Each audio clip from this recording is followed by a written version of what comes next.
Hello, population internet. What's happening? Let's get right out there. Green, white tokens. Back into battle. Maybe this 3 videos a week thing is going to have to be the way, or maybe it's just a sign of the times. I've been busier than normal, but I don't think I'll get a video made tomorrow. And I missed Monday because of the Arena Street Marathon, but there's going to be another Arena Marathon on Sunday, so it's unlikely I'll hit next Monday. So let's settle in. Let's call it 3 videos a week. Let's call it a Tuesday, Wednesday, Thursday thing, and we'll adjust it where needed, as the holidays always kind of shuffle that plan as well.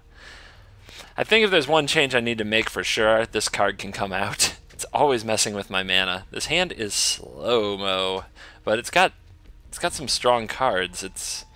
I don't know. I'm going to keep it, and we'll see where it goes. It's not like against aggro. If it's aggro on the ground, like a good old traditional mono red, it's not the worst thing ever, but against any vehicular aggression, the deck just can't stand up anyway, so trying to mulligan with that in mind, it would be silly. Opponent's going to kick it off with Forest from Mr. D's. Alright, Mr. D's. What's the odds of a Thalia coming out of that deck? Probably not 0. Might as well play around it a little bit. I don't think it's costing us much here. So Thalia says non-basic lands enter the battlefield tapped. So if they were going to jam that, we got to play this, and it's going to be a Vessel of Nascency. Okay, we got something interesting going on. Thought about cycling the cast out to try to hit these land drops, but not gonna. I think I made a mistake cycling it too early in the past, so I'm going to try holding cast out a little longer than I normally would in this deck, because the difference in this deck with cast out is it is your only decent removal, whereas in other decks where I play it, it's a piece of the puzzle, usually in a control type build. So we're going to try being less cycle happy with cast out. Ooh, ramp. So my opponent must have like Nissa's Pilgrimage up their sleeve, something of that nature. I bet they take the Rootbound Crag, and I bet next turn is Nissa's Pilgrimage. So now that we know that they're a rampy deck, this is going to get interesting because it's about who can execute a bigger, better game plan. You might have a, like, what could he have here? Nothing. I guess a shock would kill the tracker, but still get 2 clues out of the deal, so let's get right to it. The next turn we can jam the journal, and then it's 1 turn off of tutoring at the most. Or is it right to jam the Gideon and go for the beatdown against the ramp deck? Well, usually Gideon never beats down in this deck, because this deck is usually the one on the back foot. Gideon ends up embleming for the coup de grace. Alright, what do you got? Here comes Nissa's Pilgrimage. 'Cause baby, I've seen it all before. Been playing too much duels. Just seen all the tricks. Alright, this is going to give us our 3rd clue. And this will get us a tutor. So things are moving. Do I want to do it now? Yeah, I kind of do. I want to beat him up with that Tireless Tracker. Whenever you sacrifice a clue, it pumps Tireless Tracker. So we're going to hit him for 6 here. And we could have saved it to make a bunch of 1/1s, but those 1/1s are probably just as likely to get swept up as anything else.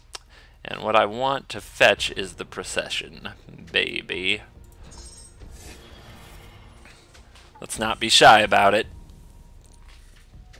Just throw our game plan on the table now.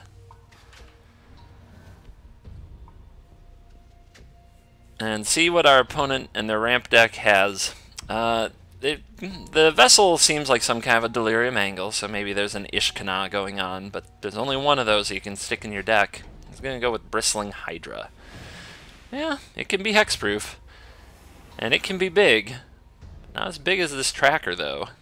I mean, there's a lot going on over here. A lot to deal with. So there's a clue.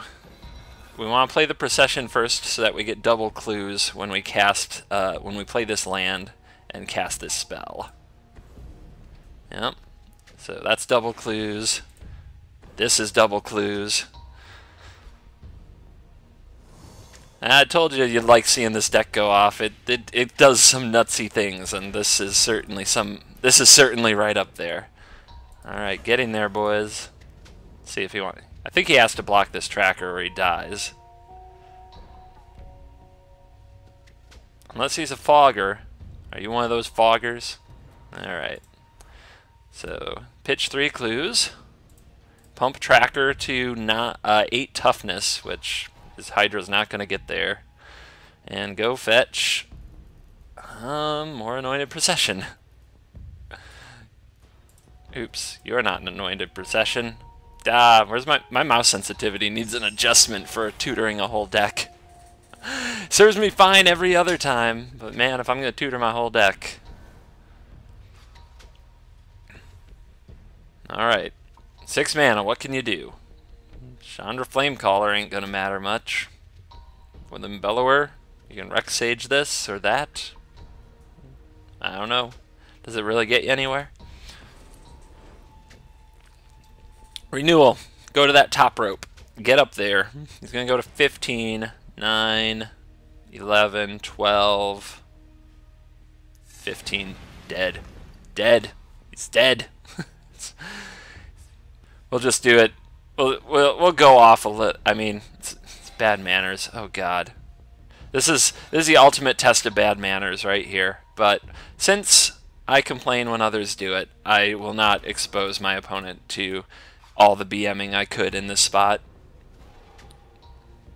And we'll get the Stevens. We'll just take the Stevens victory. We'll tutor up a Blister Pod and get the job done. Yep. Yeah, it would be hypocritical if just because I was playing the token deck to go off on him and just show him all the neat tricks. If you put yourself in that situation, you can make your own decision about how crazy to go. Let's just put it that way.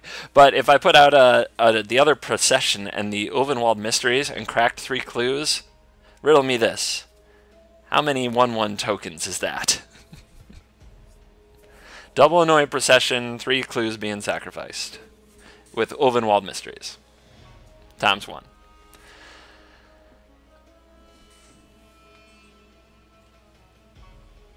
$12. That's right.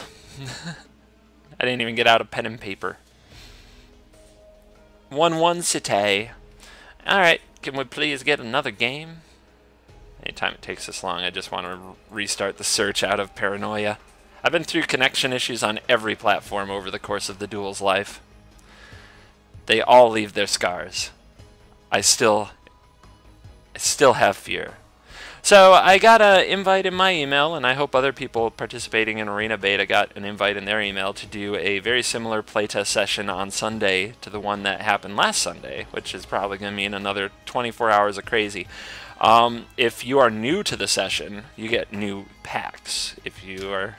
So maybe I can earn some new cards, get my collection going and play some different stuff. Or maybe I'll just play the old stuff. I don't know. I don't know if that's NDA. I'm bordering NDA controversy, so I'll shut up. I don't ever mean to. I just want to talk about Magic. Anyway, this is what happens when you make your waiting screens take too long. You get me talking about things I shouldn't be talking about.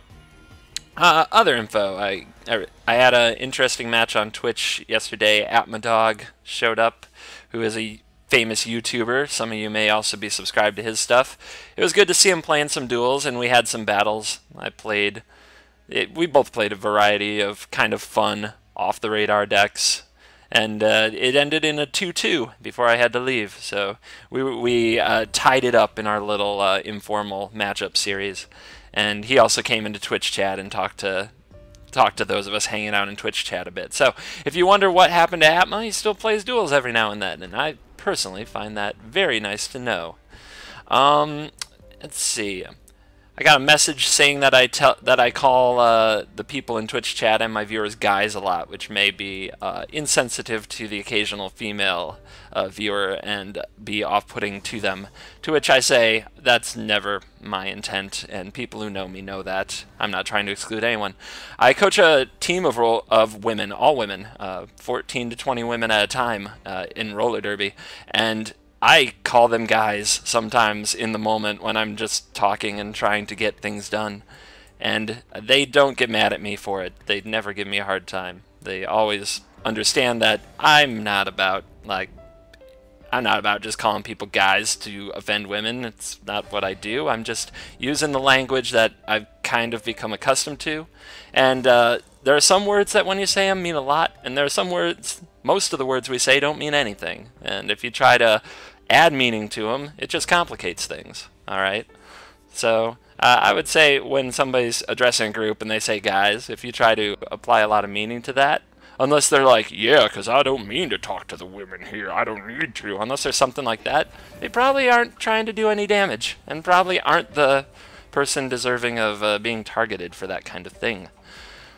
That's just my opinion, and now you got me on some totally different issues, but I hope you enjoyed this little sidetrack. So blue-white, probably counterspell up.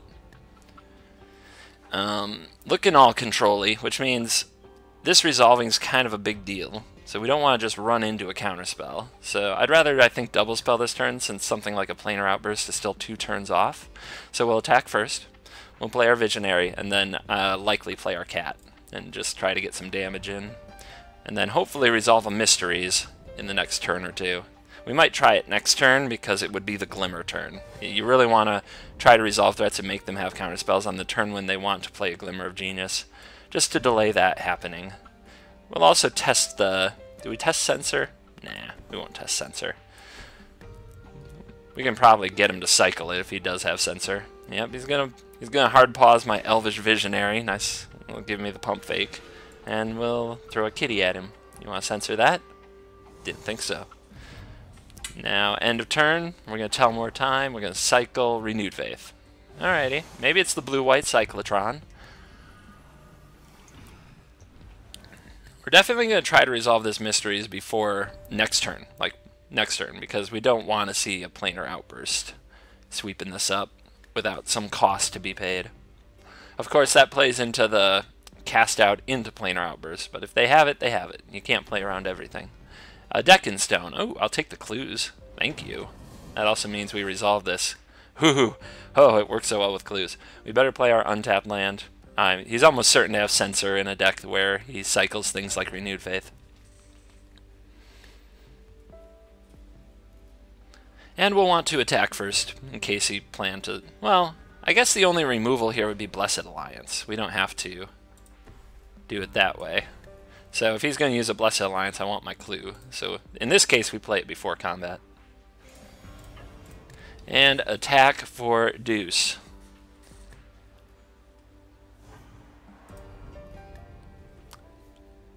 Alright, if this Mystery sticks, every clue we crack makes 1/1s. We can really start applying a lot of pressure.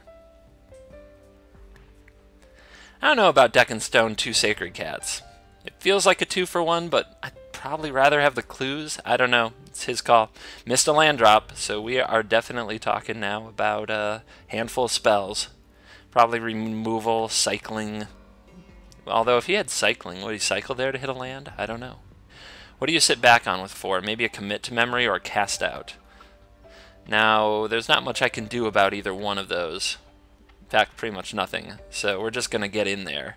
But if he's planning on doing either of those to the Mysteries, we'll crack our clues.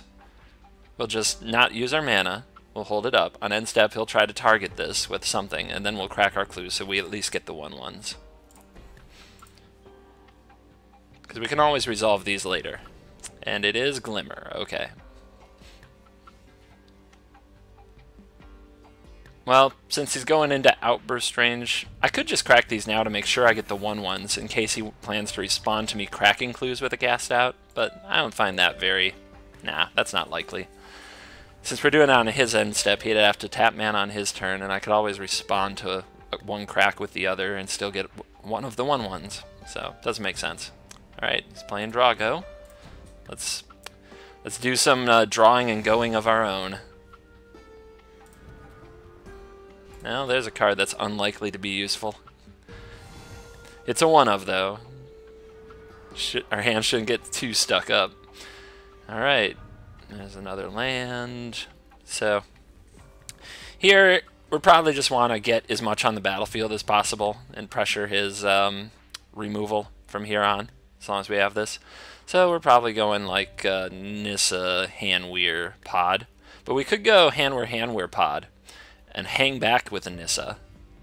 We could also leave 2 mana for if he kills something, we can crack a clue and make another 1/1 on end step. I like that. Plus we can save this till we have 7 mana. If he does Planar Outburst, we can flip a Planeswalker. So with 6 mana, I think I'll just go Hanweir, Pod and then keep back a Hanweir and a Nissa.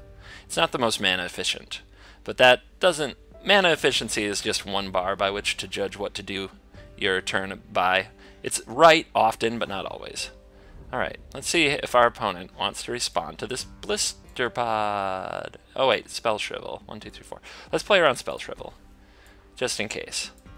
This is the one that we'd definitely like to resolve more. And then this is kind of his little buddy, his backup plan. Alright, what do you got? He's going to pull from Tomorrow for 3. He's seeing cards. Our opponent is seeing cards. Will they find the card they need? Discarding an Unsubstantiate. Interesting. I love a good blue-white control deck. I really do. This is another deck that I think is underrated, but I think the matchup against a kind of crazy value-centered deck is really frustrating and uphill. It becomes about sticking and maintaining a threat to kind of wear them down, like Disciple of the Ring or Jace or Gideon if you use that.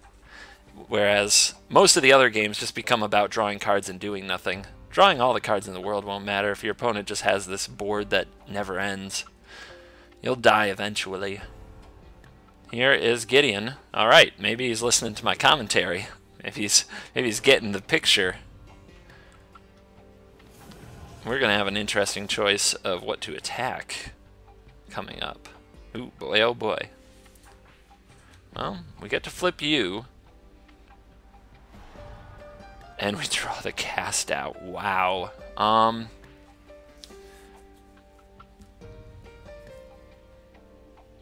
So I love these situations where you can try to orchestrate something to torture your opponent.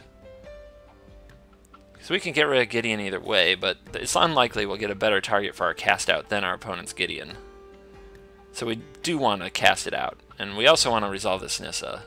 Now our opponent could have Censor, which is scurry. I guess let's see if this resolves. Well, this will resolve, but maybe they have Unsubstantiate. Maybe that's the play that they're waiting on. We saw them discard 1. It implies that they might have another because it's a decent card for the situation. So the plan may be to Unsubstantiate this, at which point casting out the Gideon is fine.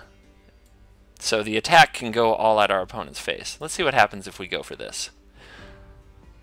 No pause. Interesting. Let's flip. That's plus. I'd love another land to play around Censor. Another untapped land to play around Censor, I mean. Alright. Let's go upstairs.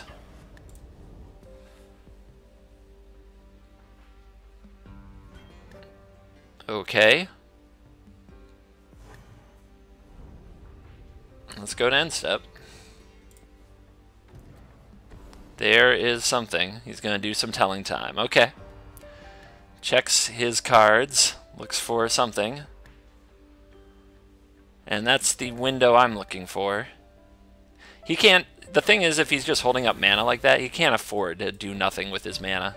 We're also letting him resolve his telling time in case his choices are based on him having a Gideon in play.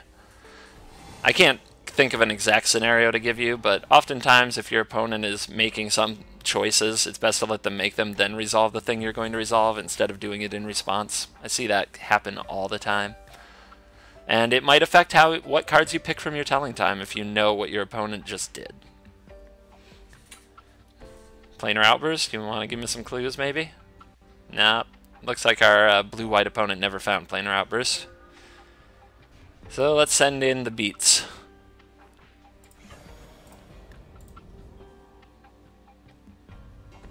And it is Torrential Gearhulk getting back renewed faith. I think that'll save him for a turn, but he still has to block the Cult Leader, so that's probably why our opponent left. Couldn't bear to just chump away his Torrential Gearhulk. I know, it's a big ask. I'm gonna hold a land in case we draw a tracker and say go, and we'll see if this extra draw step helps our opponent out. Staying alive, staying alive. Bois, they're staying alive, alive. Jace, how you doing? You wanna bounce this? That's fine. Then what does he gotta have? Bless the Alliance. Gain another 4 life. Stay alive another turn. Nope. AI just ticks up. AI is the upticker.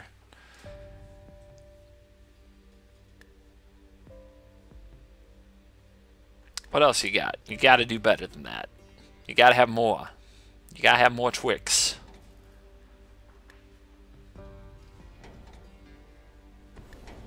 And it's an Angelic Purge. On the cast out to get the Gideon. Yep. Okay. I assume we're going to activate a Gideon here. Opponent going through a lot of trouble to not kill anything of mine and give me clues. Fair enough, but I don't see how you survive this all-out charge upon you. Angelic Purge, I didn't see anything I'd want to sacrifice. I don't like that. I don't like sacrificing my lands. Every land can matter in control decks. Maybe they just haven't unlocked the cast outs yet. Cast out, I think, is pretty better. Not in every situation, in a good number.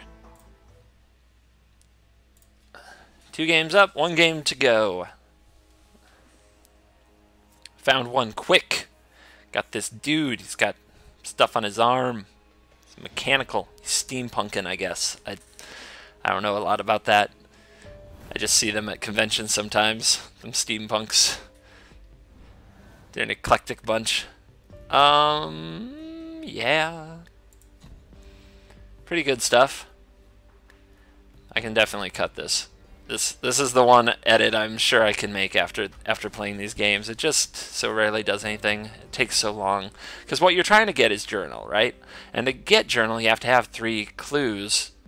And if you're using 5 mana, you'd be better off just sacrificing your clues to draw more cards, because you'll probably find Journal that way. Alright, he's showing the Needle Spires. Ominous Needle Spires usually means Jeskai control or vehicles. And neither are things I'm excited about. I guess I'd rather play Jeskai control.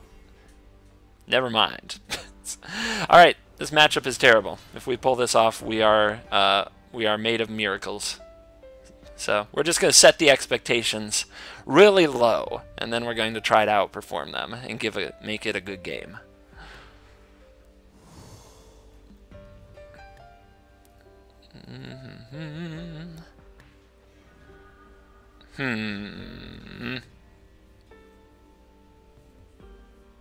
I suppose I can try to draw some kind of a removal spell on this Visionary. Why not? Plus we might get closer to a very important card that we'll need. You never know what that card might be.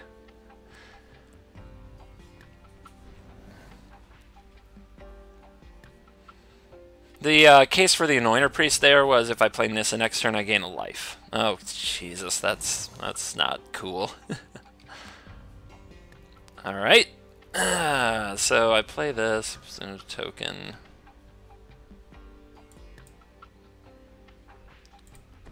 Also, I guess that was a game where I should have played these lands. It's probably going to get me. I think we'll just run this out and see if he has removal.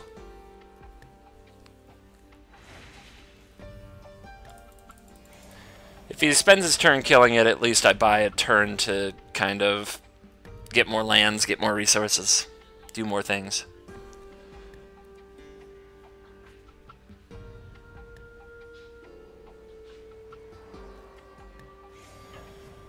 Mm-hmm.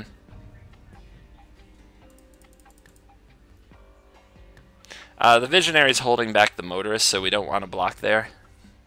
Not right now, anyhow. And here comes a Toolcraft. The good news is we haven't been vehicled yet. The bad news is Sky Sovereign may be about to come out. Good news, bad news. I think we just deploy our threats. Our opponent's holding up mana, but I think they would have just killed this Tireless Tracker if they had a removal spell. So I think we just try to clog up this board, and then whatever lives we can pump with the ally with the Voice of Zendikar.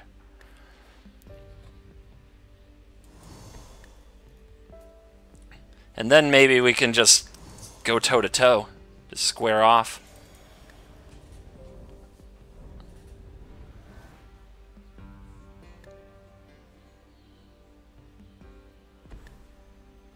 And they found the vehicle. Oh boy. Alright. He's got to attack with the Toolcraft. I think we're just not blocking though. Let's flip this Captain. Try to have a board worth having. Yep. And then he's going to have lifelink too. It's so bad. 1, 2. So 3 attacks from this Harvester will crush me. But we're going to start gaining some life. We're going to spend 3 mana on this. We could use 2 mana to crack a clue. We could also use it... We could play the Abbey this turn. But I just don't see flipping it. I don't think I can get out of this turn without something dying. If I play this fair, I'll only have 2 artifacts. I want to do that the next turn. Alright. So we'll play you. And we'll play you.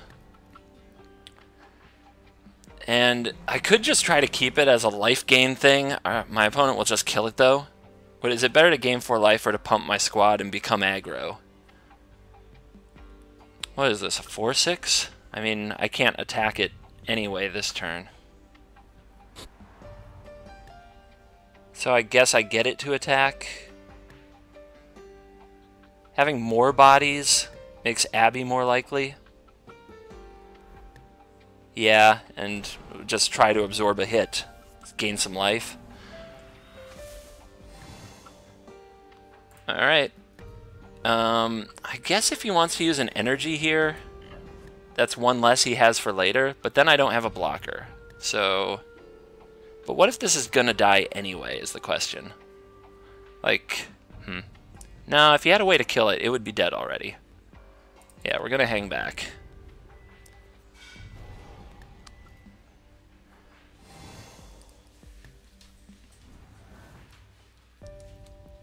Oh boy.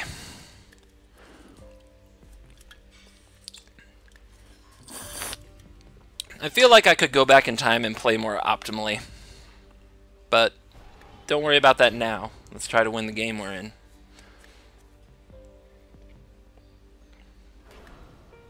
Depala's annoying. I'm sure he's going to go for the Nissa here. I'm trying to scare him that I might have a Blessed Alliance with leaving the 2 mana up. He reveals the Unlicensed. He doesn't have the mana to cast it. And he put it on the bottom. So he is Mardu. He might be stuck with some black cards. But right now his removal is not available. Yep, he doesn't play around Blessed Alliance. But I'm not equipped to punish him, so it doesn't matter. Well, the jig is up.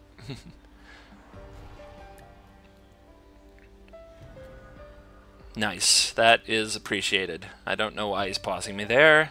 Never does make sense. People just pause, but I guess I get it. Sometimes the timer won't stop, so you just have to be ready to hammer on the button the second you see anything happening. So I'll admit, I feel you.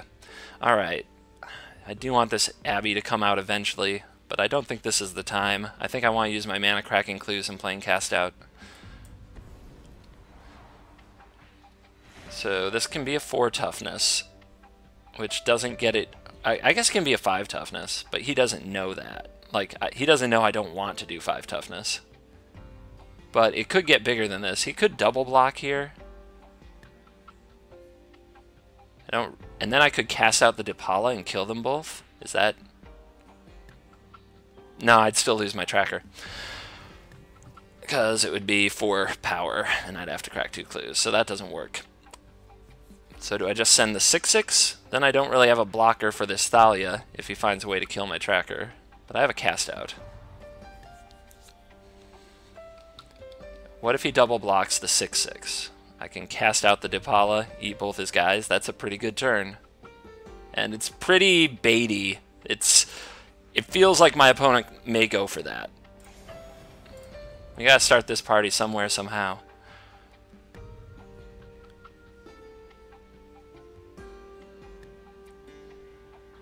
And he'll just take the damage. Alright, we'll move on to that end step. Make our token, gain our life. Continue to try to buy a little time here. I've got to feel like... I feel like Unlicensed Disintegration is waiting, or maybe Chandra or Pia Nalaar. Our opponent's mana isn't cooperating perfectly. Here comes a Saram's Expertise. Does that let him play the Unlicensed? It does. That's brutal. Nothing I can do about that, even if I somehow got the right card off the top. Alright, Harvester's got to go, though. Good draw on that Saram's Expertise. Let's draw out the lifelink, though. Let's draw out the energy. He may find another one or another use for it. And you just wait long enough and it happens.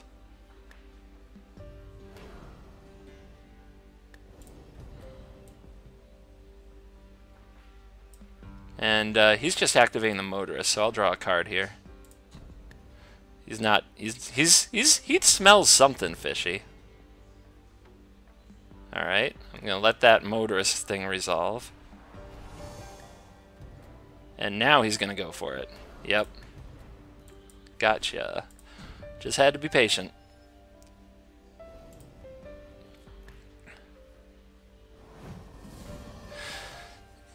So take out the aerial threat. It would kill us faster. I mean, God, even if I flipped Abby. But he probably doesn't have a way to deal with Abby. So I do need to get it down. That Thalia is such a pain. My God. So is this draw of Land Cité. Let's crack this clue. See what we find. Something more useful, I hope. See, here's the problem. If I just slam this Abby, like if I show it to him, he's going to come charging in with everything. It's better if I could somehow get that Thalia off the board and surprise him with it. Because he knows that he has to start trading creatures if I play this Abby. So I'm trying to wait. I'm trying to get it to the right spot. We'll make a big old Tireless Tracker, but he's got all these tokens, so I'm not attacking him. And now we got the bishops. So get a little something something in the air.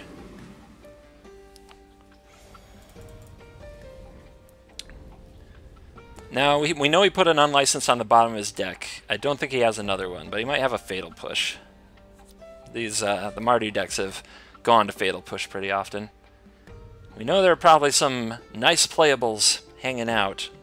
I wouldn't be surprised if there was a Chandra, a Torch of Defiance, and a Pia Nalaar, or Pia Kiran Nalaar.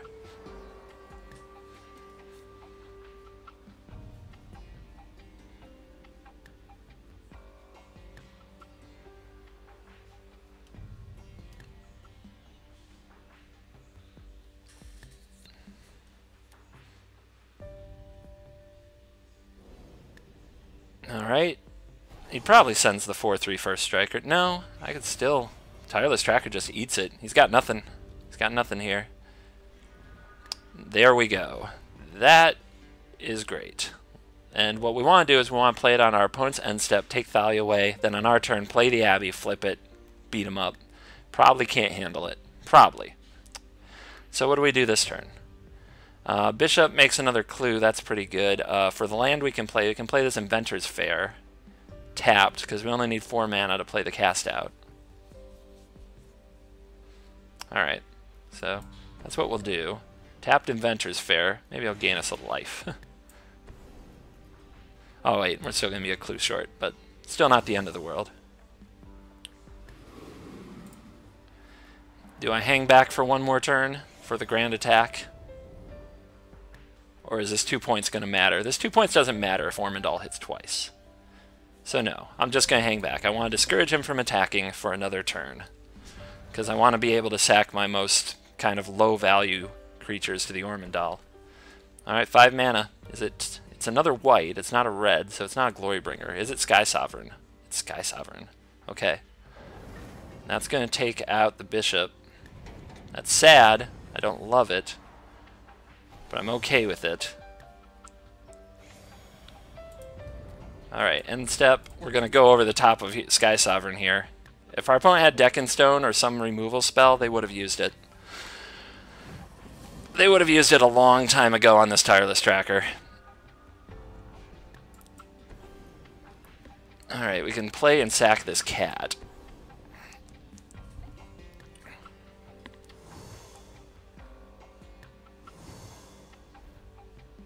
Now, let's see, what are we going to have left over? 1, 2, 3, 4, 5. You're left. You should attack because, well, I mean, he would just kill it with a Sky Sovereign anyway. I wonder if Ormendahl blocking is the right play. But, I mean, we are the deck setting up combos, right? He can't really attack into an Ormendahl activation. But if I just pressure him, what happens? I go up to 18, he untaps, he attacks me, and I have this, and this, and this, and he kills this with the Sky Sovereign. So then he gets in for at least 7, say he takes out one of my blockers. 14, 15, 16, 17. God, that's close. That's so close. That's too close for comfort. Now, what if I just pass the turn, sack this, go get Journal, and start comboing off? That's pretty good.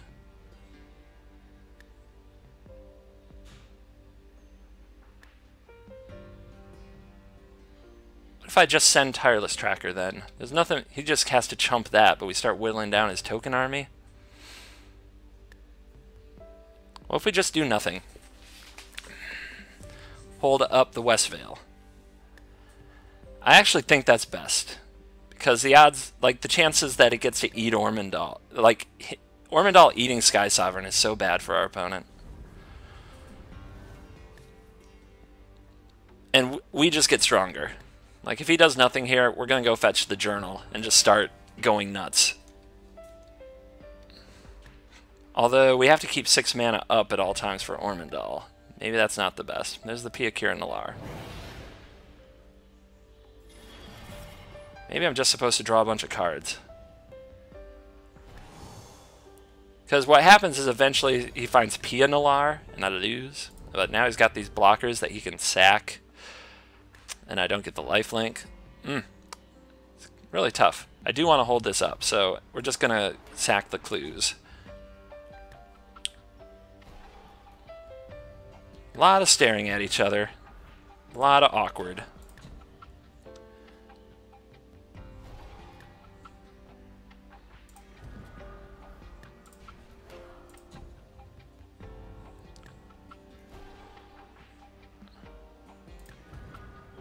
Jeez, oh Pete's. Enough. Enough land. I've seen it all. I don't need no more.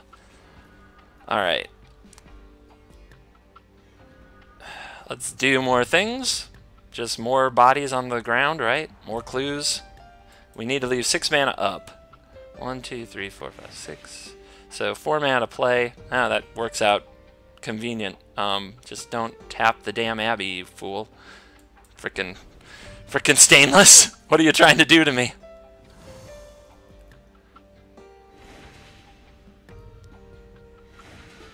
Ooh. Is that better? We take down our Abbey Guard. I think we save it for another turn. Right now, the target over here is this. Yeah, we can save it.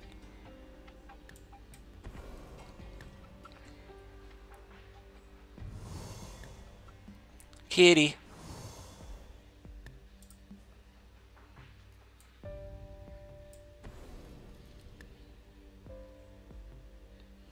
Did I miscount? God, I'm an idiot. Look at that. That is so bad. How embarrassing. I'm sorry. But sorry doesn't count. Sorry doesn't matter. I miscounted. Miscounted my mana. Alright. Recover. Let's draw a card, since we're not going to use the Abbey anyway. This is going to give him a hit with Sky Sovereign, which could be a big deal. Procession. Alright. So let's send in Kitty. And you're going to die anyway. But maybe I can bluff him into thinking he can't block this. But then he just targets something else. How about you? Yeah. I mean, it's a good blocker, but I have so many now. Alright.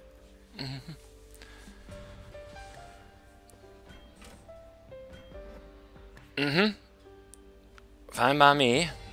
Now we get back our cat, and we gain an extra life, and we gained a life from the lifelink. That was just to ensure I wasn't going to die by, like, 1 life point.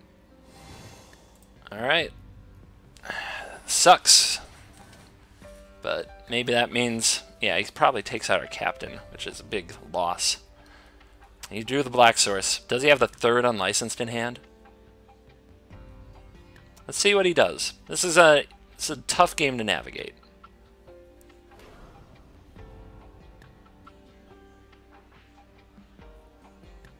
He definitely punched me as hard as he can with the flagship. Does he have lethal?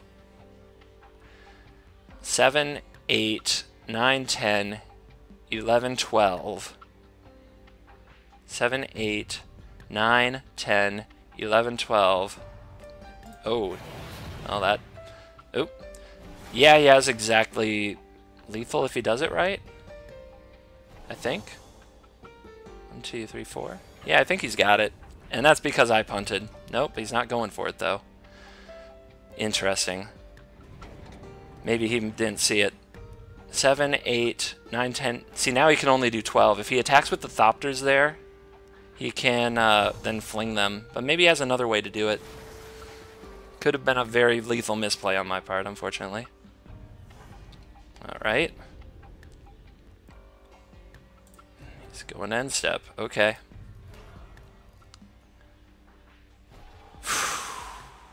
I'm still alive. Flips.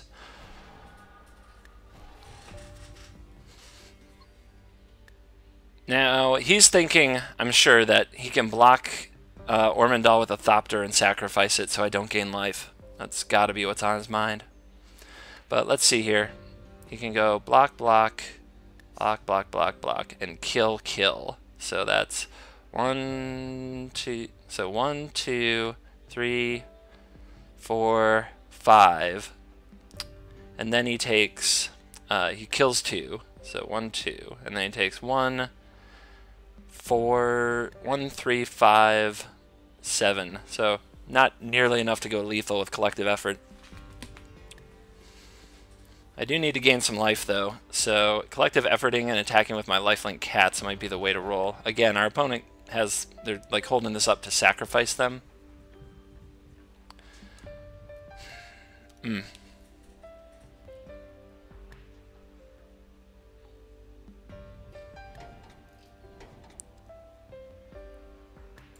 really wish I hadn't made that misplay, but what can you do?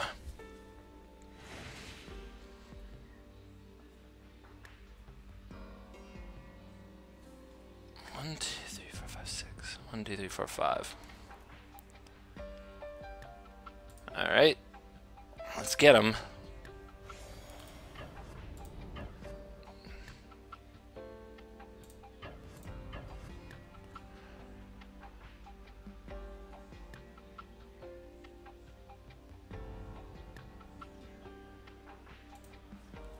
What you got? Timer running really low, so we're going to have to play this out fast. Sorry for all the silence. Thinking's hard. It's hurting my brain. Yep, here they come.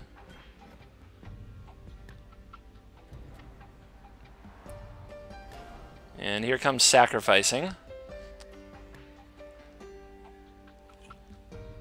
It doesn't show what he's targeting.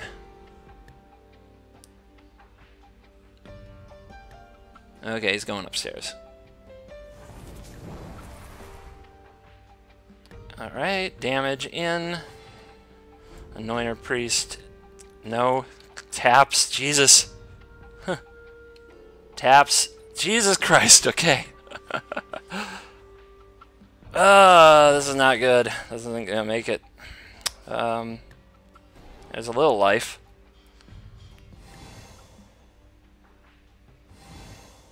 Puts me at 6. He's got 1, 2, 3, 4 that you can get in with these Thopters. You can sacrifice the Sky Sovereign, hit me for 2, but then the Thopters don't hit me for enough. I don't know. This is rough. Rough, rough, rough.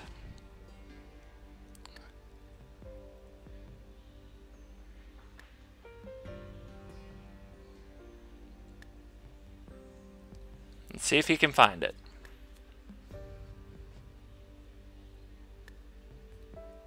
I don't think the game's getting better for him. It may just be right for him to throw everything at me.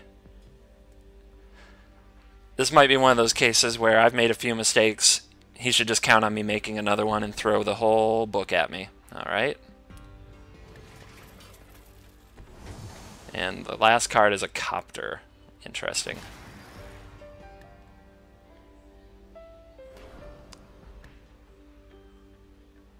Why would you... So you can crew it off one of the servos? Why would you power that up? Interesting. Yeah, I guess he just wants to crew it off something else. Okay, he's coming in. He's gonna... I guess he's gonna save up the sacrifice mana to get some extra damage in. We gotta make sure we pause. Target? Anointer Priest. Alright.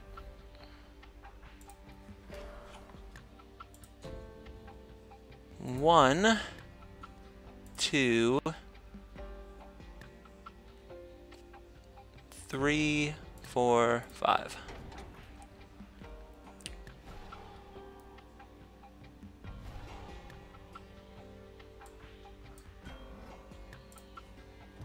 Yep, sacrifice it, throw it at my face.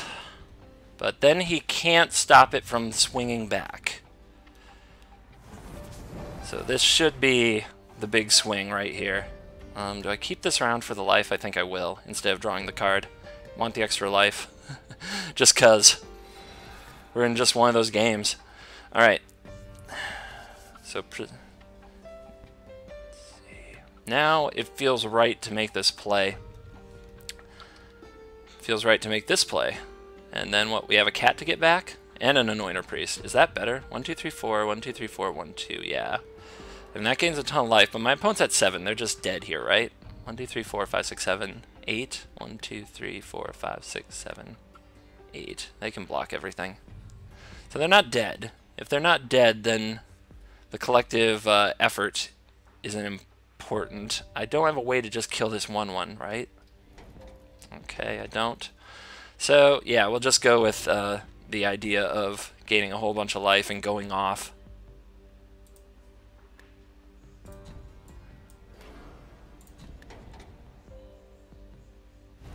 So there's the Annoying Procession, gain a whole bunch of life. If you want to tell me how I could have done better in this game, you're welcome to leave it in the comments. I'm sure there's a number of ways, and I will welcome it. This is one I'll be watching back myself, because it certainly had some ups and downs, and I'm confident I could have done better. So you won't be telling anything I don't know, but I would love to hear what you find. Alright, I think we just swing all out. What are his good blocks? He has to block this, he has to block this. He'll do that with servos. But these other blocks, I think he can just eat these creatures. Like, he can eat the priest, he can eat the visionary, and he can eat the other visionary. Does that matter? That doesn't matter. We'll just eat some servos. Call it a day.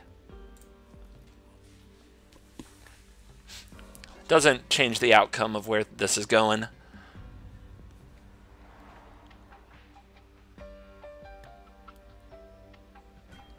Yep.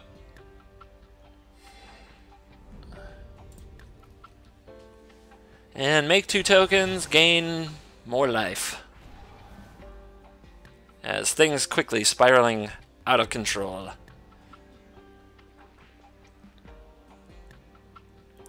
The fact that my opponent did miss a lethal there, definitely means I deserve to lose the game. So I could have, I can't wait to, I am going to watch it back and try to figure out what I could be doing. Because I do not like living with that situation. Not okay in my book. I'll forgive myself. I won't be mean to myself. But I won't let myself off too easy either.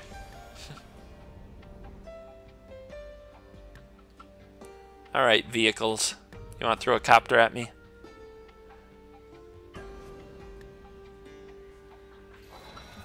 You did it. Down to 27. Probably should have... I mean, obviously not miscounting on that turn was the big one. I opened myself up to lethal. I might have been doing okay. I'm sure I made other mistakes along the way. You don't have to tell me about that one. Like, that one I know. Miscounted my mana. I'm sure we've all been there. Sure, we've all been there.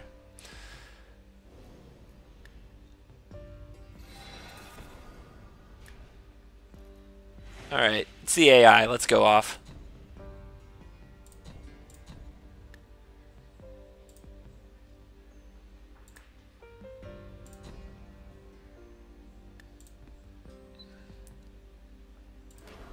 Yeah, you crew something. Freaking AI and their vehicles.